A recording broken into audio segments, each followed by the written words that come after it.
Gravando, pessoal. Bom dia novamente, dia 13 de abril de 2021, disciplina de treinamento físico. Hoje o tópico especial é sobre mecânica respiratória e adaptações cardiovasculares durante a imersão. Vou conversar um pouco desses ajustes que a gente tem, respiratório e cardio, com o exercício, com a imersão aquática, tá? Que tem a ver com coisas que eu estudei lá na minha graduação. Aí vocês vão só confirmando a idade do prof, né? É o seguinte, gente, eu comecei como bolsista de iniciação científica com o Cruel. O Cruel terminava o seu mestrado, professor Cruel, terminava o mestrado, vejam isso, e estava já para começar o doutorado, já tinha passado, estava nessa transição ali do mestrado para o doutorado em Santa Maria.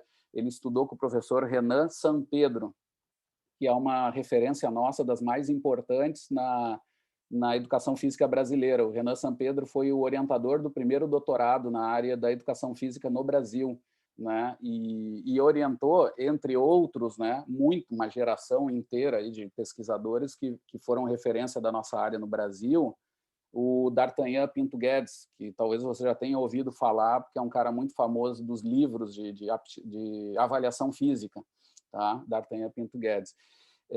Entre outros, né? E foi orientador do professor Cru. Então a gente era, digamos assim, eu era orientando dele, ele era orientando do Renan lá em Santa Maria, e o Cru estudava imersão aquática, né? Ele construiu um sistema de avaliação, uma balança hidrostática, que era o nome, que ficou numa época na piscina, mas outra época, e eu trabalhava nessa balança, na escadaria ali do Centro Olímpico, à esquerda, ficou muitos anos esse tanque de imersão, onde tinha essa balança, onde o aluno era imerso ali e se avaliavam adaptações vasculares, várias coisas, peso hidrostático também, quanto tinha de redução de peso, com diferentes pontos de imersão.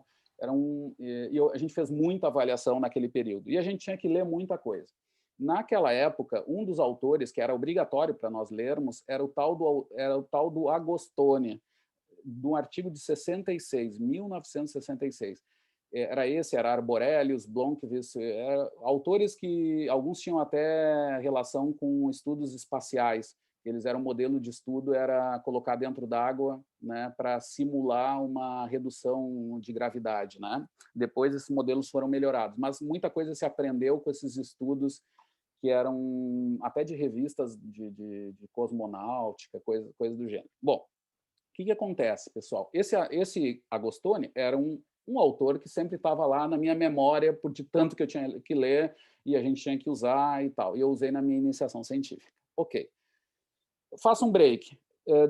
Isso foi em 95, 96, que eu estudei profundamente isso sob orientação do professor Cruel, num projeto meu de iniciação. Eu era coordenado pelo Cruel e eu era IC, era a iniciação científica do Cruel em 96, especialmente. Bom, 2006, passam-se 10 anos, eu vou para o meu doutorado na Itália e vou estudar corredores idosos, tá? Com mais de 70 anos.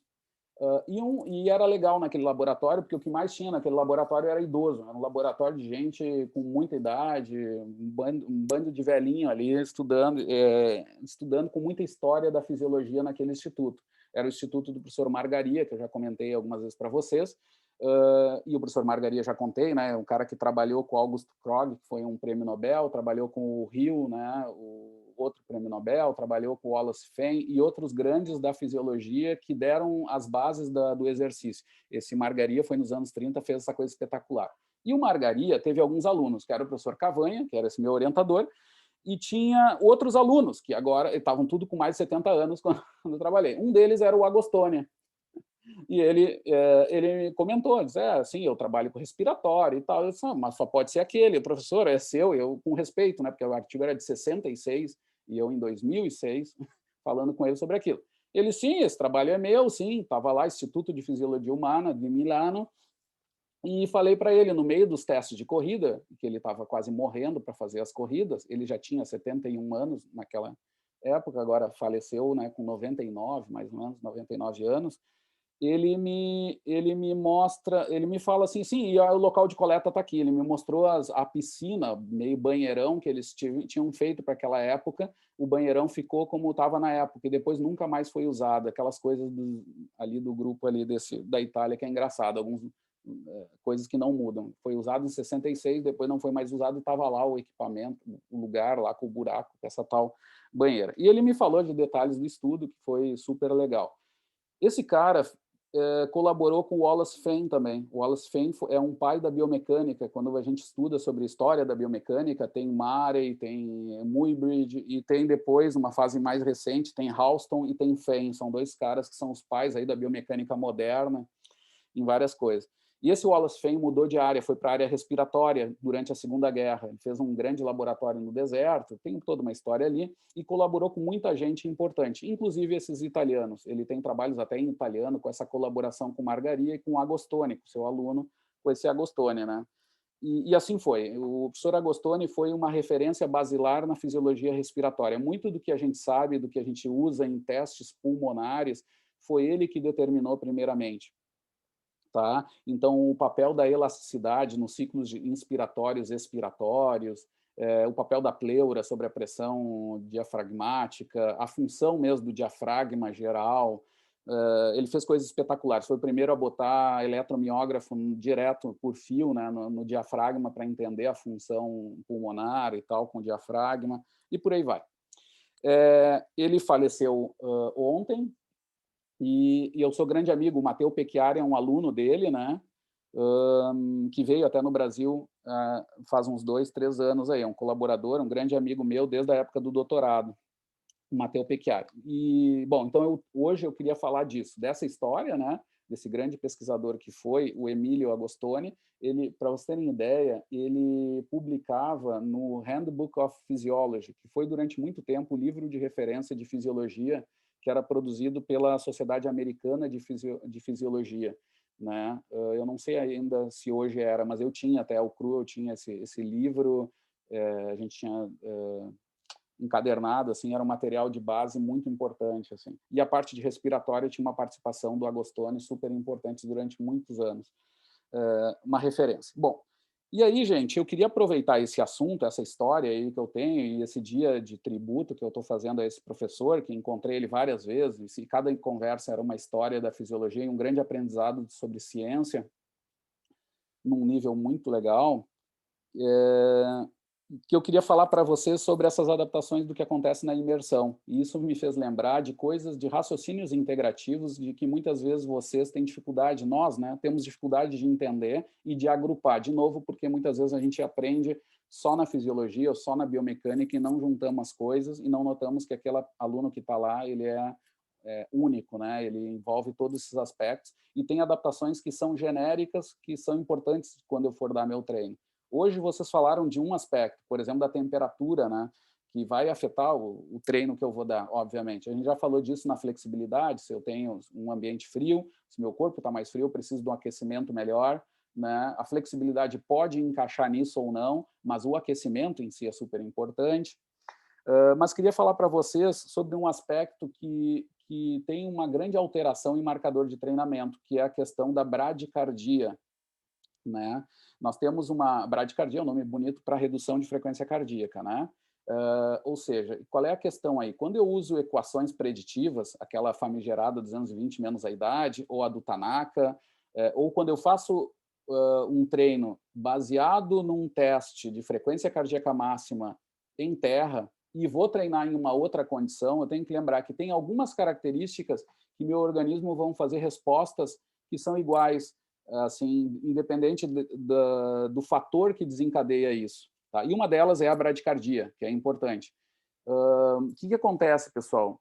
Por exemplo, quando eu faço a imersão em meio aquático, tá? Eu tenho uma pressão hidrostática muito maior e tem meus baroreceptores do sistema vascular que vão fazer toda uma regulação diferente da quantidade de sangue no corpo, né? Não sei se vocês lembram disso de fisiologia. Mas o que acontece? Eu tenho um grande aumento de volume sanguíneo na região central. É uma forma de defesa do corpo frente a essa situação diferente que o corpo se expõe. Tá? E aí tem o estudo do Arborelius, vai mostrar que eu tenho 400 ml de sangue a cada batimento, né, aumentado, chegando no coração. Eu tenho mais quase que 1 litro a mais na região pulmonar toda, né? ou seja, muito sangue reunido ali e cerebral. Tá? Isso vai induzir o quê? Um aumento de uma pressão, né, arterial mais central, né?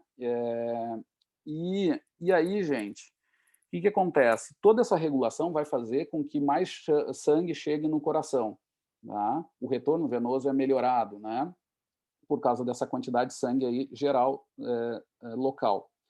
A resposta do coração, pelo mecanismo de Frank-Starling, é simplesmente aumentar a força com que o coração bate. Né? Então, o volume sistólico aumenta demais. Só que a necessidade de sangue no meu organismo não muda de forma geral.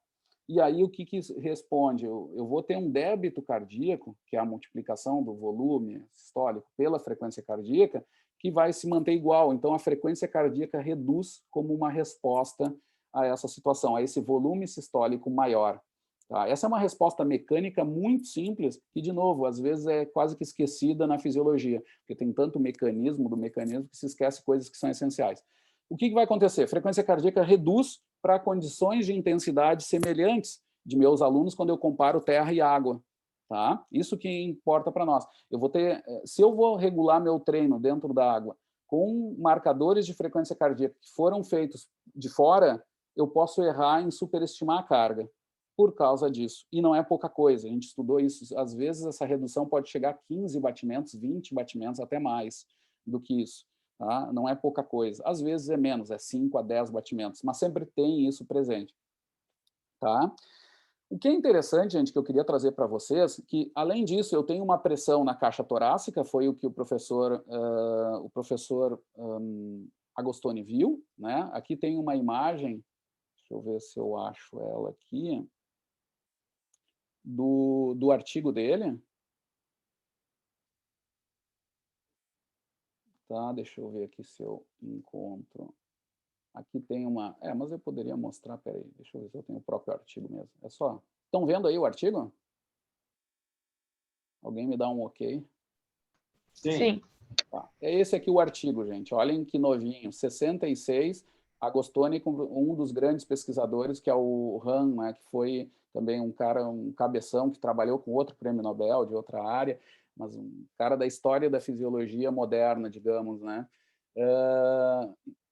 Bom, e aqui eles vão ver, gente, olha, o aumento da resistência aérea de 58%, aquela coisa que a gente sabe, quem treina no ponto de vista aquático sabe que a inspiração é mais dificultada. Eu tenho uma pressão hidrostática aumentada, tá? E que vai reduzir minha função pulmonar mesmo. Eu tenho uma pressão ali sobre a caixa torácica que vai induzir essa redução. Então, eu faço mais força para inspirar e um pouco menos de força para expirar. Tá? E a minha ventilação minuta é um pouco reduzida. Resumindo, eu tenho essa adaptação que eles viram nesse tanque aí que eu comentei para vocês, que tem aqui as informações do tanque e tal, que eu tive o prazer de conhecer, que é pura, como é que se diz? Estava no Museu da Fisiologia, né? Mas assim, voltando aqui, pessoal, o interessante é que tem outros fatores que vão desencadear respostas muito parecidas como essa da redução de frequência cardíaca. Eu vou fazer a pergunta para vocês. Vocês lembram que outro estímulo que pode trazer essa mesma resposta cardiovascular que eu comentei agora para vocês, que a água?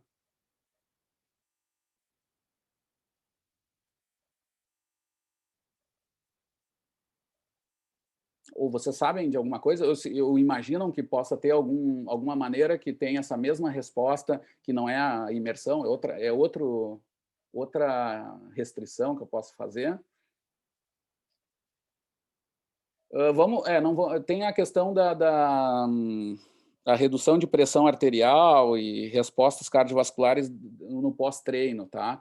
Mas vamos colocar assim, ó, durante o treino, assim, coisas que a gente pode fazer durante o treino, colocar no aluno em dada situação, que pode se assemelhar a essa resposta, que a resposta cardiovascular vai ser a mesma, um pouquinho maior intensidade ou menor, mas é para a mesma direção. A adaptação é parecida. O sistema, vou dar uma dica até, o organismo ele lê isso como uma agressão, o organismo vai se defender da mesma forma, vai reunir mais sangue na região central e vai ter essas adaptações de frequência cardíaca, volume sistólico, que são muito simples, né? mas é isso que eu gosto de falar, porque eu sei que as coisas complicadas eu deixo lá para o Álvaro, mas as simples é bom lembrar que eu sei que é fácil, mas que são importantes, né? São fundamentais para quando a gente vai prescrever exercício. E aí, o que são, gente? Aqui, ó, alguém querendo entrar.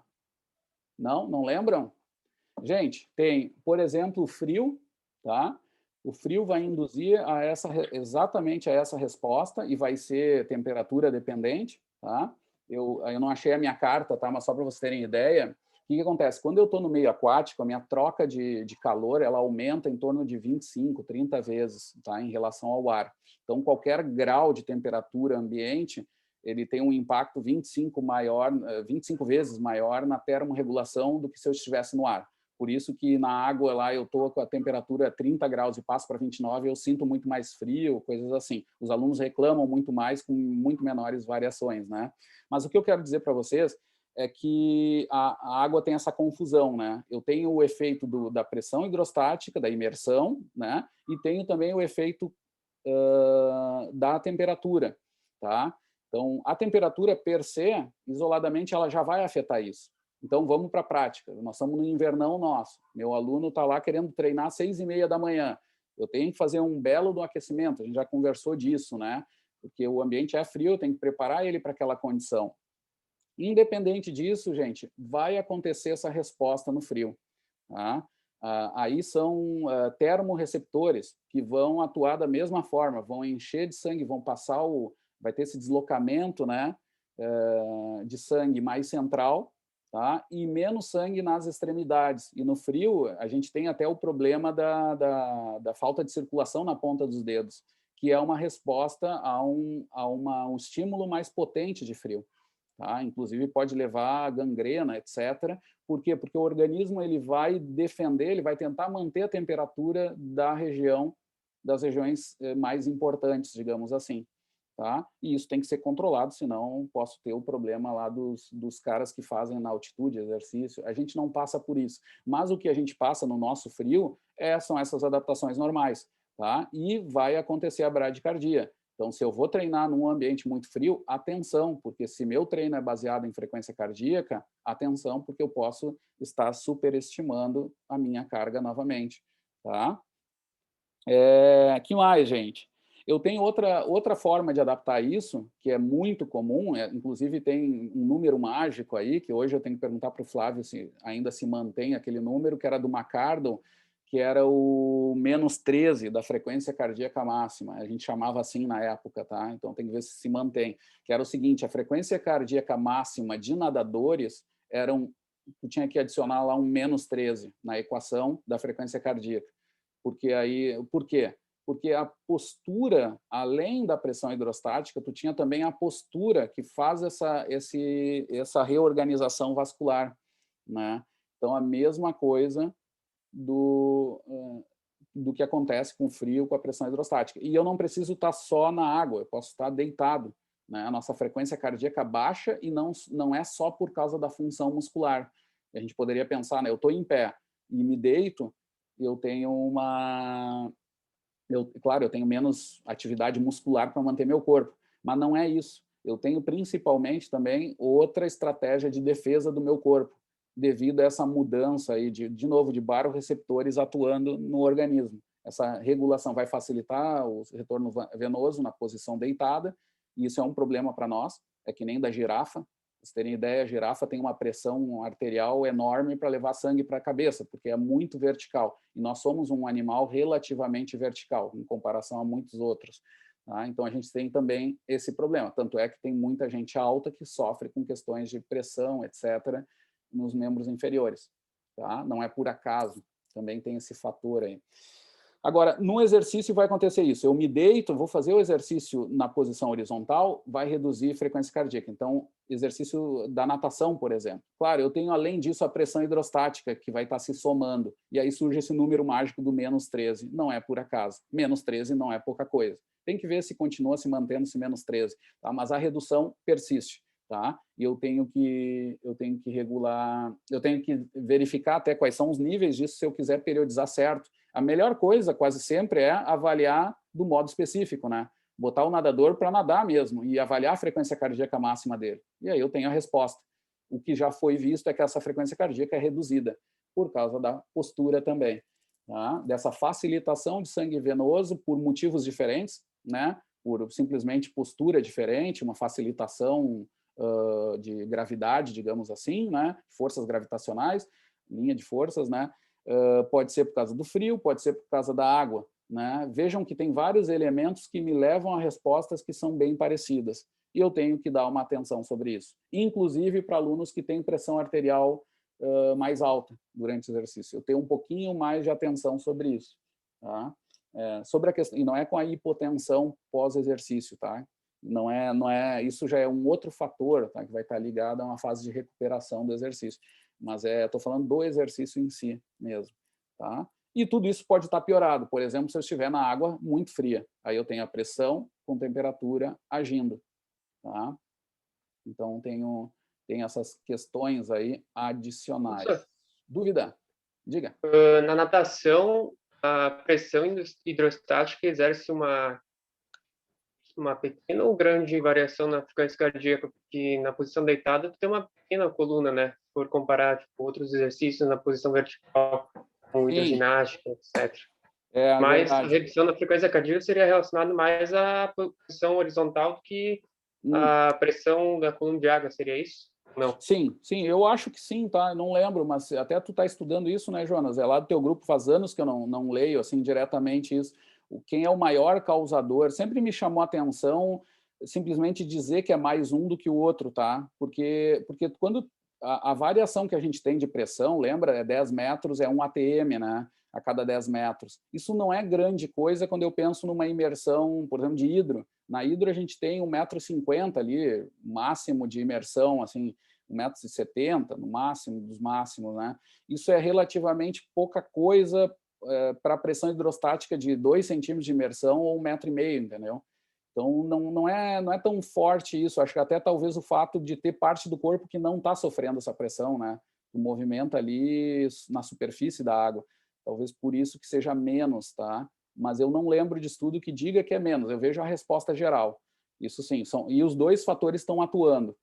Eu jogaria por ti, tá? Se a literatura não diz nada, eu diria que é como tu tá dizendo ali, que seria mais a postura corporal, né? A posição do corpo do que a água em si. Mas não acho que seja tão óbvio. Porque o nosso grupo ali do Cruel é mais relacionado aos exercícios na posição vertical, né? Jogging e a hidroginástica. E os exercícios mais horizontais, que seria a natação, é com o Flávio, né? Mas agora que tu falou dessa questão da pressão hidrostática, eu sei que o Cru sempre fala, sempre chama atenção, o principal fator é a coluna de água, ou seja, quando tu está imerso numa piscina, né? Uhum. Não adianta, tipo, colocar marcos anatômicos, tô uma profundidade de imersão no processo tifoide, né? Sempre dá esse exemplo.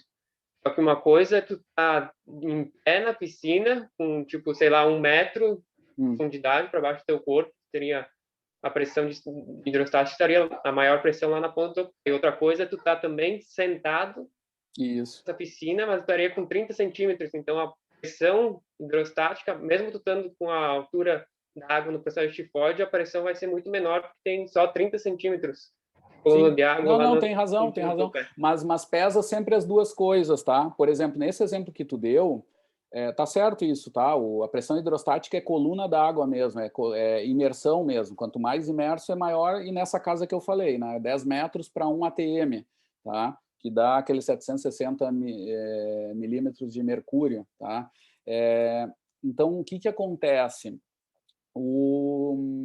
Só tem que cuidar que nesse exemplo, por exemplo, está correto isso. A pessoa que está sentada, ela está com uma coluna d'água bem menor, ele vai estar com uma pressão hidrostática menor, mas, por outro lado, ela está com uma postura que facilita o retorno venoso. Já sentado, a gente já tem uma certa facilidade, né? Eu não sei o quanto tá? Mas não sei te dizer, nem precisar se seria... Tu entende que tem dois mecanismos atuando aí, né? Tu entende? Por um lado, teria menos redução por causa da coluna d'água, mas por outro tem a mudança da postura. Então, não sei te dizer o que afeta mais, assim. Eu teria perigo eu teria cuidado para dizer que é só a coluna d'água, é sempre mais importante. Não sei, mas não sei mesmo, não é porque eu tenho uma impressão. Tá? Mas as duas coisas vão estar atuando sempre, isso é importante saber. Tá? Se tu vai nadar, tu vai ter ali a adição um pouquinho da pressão hidrostática, bem menos que a hidro, por exemplo, mas tu vai ter a postura, né, que vai estar auxiliando para aumentar essa bradicardia, né? Isso é o que o pessoal, pelo menos o nosso grupo, destaca é essa coluna de água, né? Isso, isso. Não, mas tem sentido, tem sentido. Eu não sei, não tenho propriedade também para defender, para falar de valores exatos e outras influências, né? Não, e outra coisa é dizer assim, ó, certamente o exercício da hidro tem mais efeito da pressão hidrostática, certamente. Isso é física básica, isso não se tem dúvida disso. Só tem que cuidar é que, por outro lado, tem o efeito da postura que é maior, muito maior na natação do que na hidro, né? Isso é o que a gente sabe, isso é física básica, né? E aí depois, se é mais ou menos, eu não sei. Mas igual vai estar sempre atuando e o professor vai ter que ter atenção. Uma forma boa de resolver isso é medindo mesmo, diretamente. Tá? Por exemplo, na hidro, lá a gente tem aquele artigo na Strength and Conditioning que a gente publicou, que tem a ver com esses trabalhos lá dos anos 95, 96. A gente publicou ele 10 anos depois, tá? Que foi assim, ó, o aluno vai para a água e faz a medição direta da bradicardia, né? E ali tu avalia a bradicardia individual, né? Então tu já tem a forma de ver exatamente o que acontece naquela postura, né? E se for na natação, deveria se colocar o cara na posição horizontal na água, ali, num teste de natação, né? Também verificar isso. Muito bem. Jonas, lembra desse artigo? Vamos fazer teste de conhecimento.